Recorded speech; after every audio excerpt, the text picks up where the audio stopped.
কুড়িগ্রামের ফুলবাড়ীতে সীমান্ত অতিক্রম করে বিএসএফ সদস্যদের বাংলাদেশের অভ্যন্তরে প্রবেশের ঘটনায় বিজিবি ও বিএসএফের মধ্যে পতাকা বৈঠক অনুষ্ঠিত হয়েছে। শনিবার উপজেলার গোরখমণ্ডল সীমান্তে দুপুরে ঘণ্টাব্যাপী এ পতাকা বৈঠক অনুষ্ঠিত হয়। পতাকা বৈঠকে লালমনিরহাট ১৫ বিজিবি ব্যাটালিয়নের অধিনায়ক লেফটেন্যান্ট কর্নেল শাকিল আলমের নেতৃত্বে ১৫ সদস্যের প্রতিনিধি দল এবং বিএসএফের কমরেড অমিত কুমারের নেতৃত্বে ১০ সদস্যের বিএসএফের প্রতিনিধি দল অংশ নেয়। এ সময় সীমানা অতিক্রমের জন্য দুঃখ প্রকাশ করেছে বিএসএফের প্রতিনিধি দল।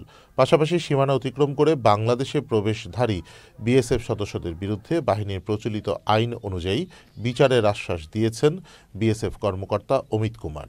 পতাকা বৈঠক শেষে সীমানা অতিক্রম করে বাংলাদেশের অভ্যন্তরে প্রবেশের এলাকা পরিদর্শন করে উভয় দল। ওরা জিনিসটার জন্য দুঃখ প্রকাশ করেছে এবং বলেছে যে ভবিষ্যতে এই ধরনের ঘটনা আর রিপিট হবে না।